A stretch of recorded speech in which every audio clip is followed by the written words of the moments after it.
Bonjour les cinéphiles. Dans cette vidéo, je vous propose une sélection des meilleurs films sortis en 2023 disponibles sur Netflix, Prime Video et d'autres services de stream. Ce film dépeint une terre désolée au XXIe siècle, qui n'est plus habitable en raison du changement climatique, et où les humains sont forcés de vivre dans des abris artificiels construits dans l'espace. Alors que les humains s'installent dans environ 80 de ces abris, 3 d'entre eux se déclarent comme la République d'Adrian, attaquent la Terre et d'autres abris, et provoquent une guerre civile entre les forces alliées et la République d'Adrian. Le capitaine Yoon est une mercenaire légendaire des forces alliées, qui a mené son équipe à d'innombrables missions réussies contre la République d'Adrian. Elle a une petite fille, qui souffre d'une tumeur au poumon, et est devenue mercenaire, pour payer ses traitements médicaux. Malheureusement, le jour où sa fille se fait opérer, Yoon échoue dans sa mission, et se retrouve dans le coma. Cronwad, un institut chargé de développer les technologies de l'IA, convainc sa famille d'accepter de cloner son cerveau, promettant qu'ils couvriront ses traitements, l'éducation de sa fille et les frais de subsistance. Sick est un film d'horreur américain réalisé par John Yams et écrit par Kevin Williamson et Kathleen Crabb. En avril 2020, pendant la pandémie de Covid-19, l'étudiant Parker Mason emmène sa meilleure amie, Miri Woodlow, dans la maison du lac de sa famille pour la mettre en quarantaine. Ils arrivent à la luxueuse et isolée maison du lac, lorsque Parker reçoit un SMS énigmatique. Les filles se dirigent vers un petit quai pour se faire bronzer, et Parker reçoit un autre message, qui les énerve toutes les deux. À partir de ce moment, toute la tranquillité qu'elles recherchaient, se transforme en lutte pour leur survie. Tom organise un mariage à destination de Mahal, aux Philippines. Il a voulu offrir à Darcy le meilleur mariage en s'assurant que tout est parfait, mais la seule chose, qui n'est pas à sa place, semble être l'ex-petit ami de Darcy, Sin, que son père a invité au mariage. Tom n'en est pas vraiment content, et Darcy explique que ses insécurités sans fondement ne font du bien à aucun d'eux. Ils finissent par se disputer en privé et Darcy annule presque le mariage, rendant son alliance à Tom. Mais quand Tom entend des coups de feu à distance, il se rend compte que quelque chose ne va pas. Quelques minutes plus tard, il découvre que tout l'endroit a été pris d'assaut par des pirates, qui ont également pris en otage les familles et d'autres invités. Il trouve Darcy, qui est malade d'inquiétude, mais c'est à eux de trouver un moyen de s'en sortir et de sauver leur famille. Pendant ce temps, les pirates les recherchent activement. Le film se déroule au printemps 1940, dans la ville de Narvik en Norvège. La ville côtière est un point stratégique pour les Allemands, afin d'alimenter leur pays en minerai de fer.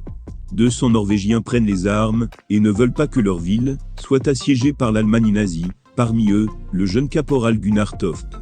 Ainsi l'intrigue suit Gunnar et sa famille pendant le déclenchement de la guerre, et la libération de Narvik, une bataille qui a duré 40 jours.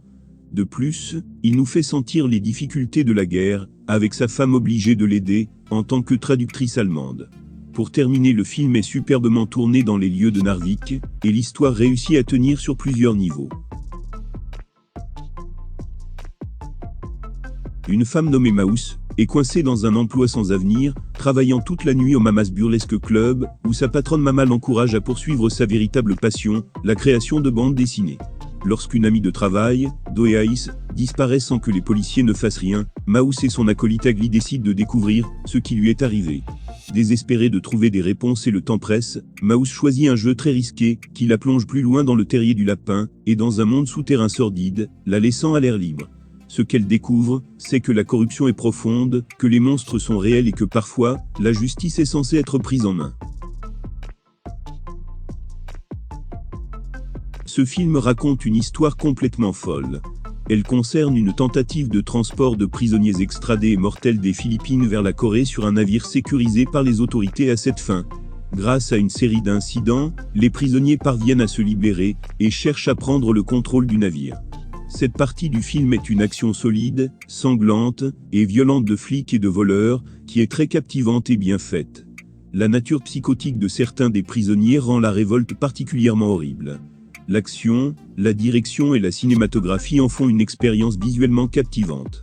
Les personnages sont tous intéressants, et les acteurs font un bon travail d'adhésion au scénario et à l'intrigue secondaire. C'est un film américain réalisé par Gerard Johnston, sorti en 2022. Megan est un miracle technologique, une cyberpoupée, dont l'intelligence artificielle est programmée pour être la compagne idéale des enfants et la plus sûre alliée des parents. Conçue par Gemma, la brillante roboticienne d'une entreprise de jouets, Megan peut écouter, observer et apprendre tout en étant à la fois l'ami et le professeur, la camarade de jeu et la protectrice de l'enfant, à qui elle est liée. Quand Gemma devient tout à coup responsable de sa nièce de 8 ans, Caddy, dont les parents sont soudainement décédés, elle n'est absolument pas prête à assumer son rôle.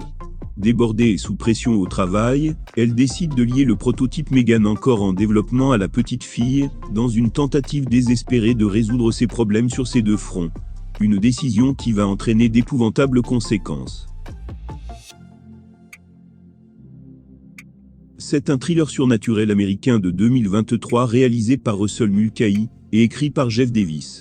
Le film est une continuation de la série Teen Wolf et présente, la plupart des acteurs reprenant leur rôle. 16 ans se sont écoulés depuis les événements de la saison 6. Scott McCall est maintenant un homme vivant à Los Angeles. Ses vieux amis se sont également séparés, et la plupart d'entre eux ne sont pas à Beacon Hills depuis longtemps. Liam, le bêta de Scott, vit au Japon et dirige un restaurant avec son partenaire, Hikari. Une nuit, un étrange homme encapuchonné apparaît pour demander le Triskelion, une boîte puissante qui a servi à stocker l'esprit maléfique du renard Nojitsune. Un combat s'ensuit, et l'homme s'empare du Triskelion. Il libère l'esprit du renard, et lui demande de détruire Scott et ses amis. Ainsi, avec l'arrivée de cette nouvelle menace à Beacon Hills, Scott McCall se voit dans l'obligation d'appeler à la rescousse les Banshees, les Kitsune, et les autres créatures de la nuit peuplant le monde surnaturel, et de réunir nouveaux alliés et anciens amis de confiance, afin d'affronter ce qui pourrait bien être l'ennemi le plus puissant, et le plus dangereux qu'il n'a jamais croisé. Le Chapeauté 2, La Dernière Quête est un film d'animation américain co-réalisé par Joel Crawford et Januel Mercado, sorti en 2022. Il fait suite au film Le Chapeauté de 2011. Le Chapeauté découvre qu'il a épuisé 8 de ses 9 vies, et qu'il lui en reste une seule. Il s'embarque dans une aventure épique aux confins de la forêt sombre, afin de dénicher la mythique étoile aveu, seule susceptible de lui rendre ses vies perdues.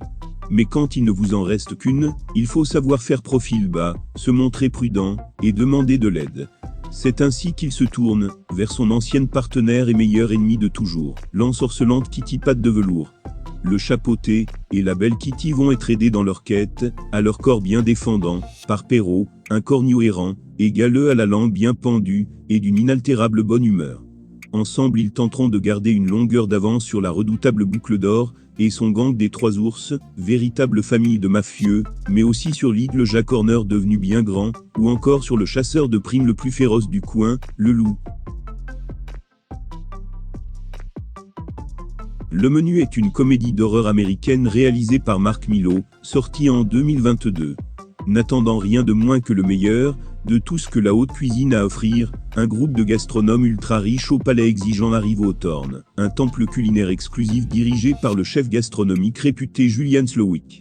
Préparé pour un délicieux repas à plusieurs plats et l'expérience d'une vie, l'épicurien obsessionnel Tyler et sa moitié Margot peu impressionnée entrent dans le restaurant minimaliste privé. Enfin, la longue attente est terminée.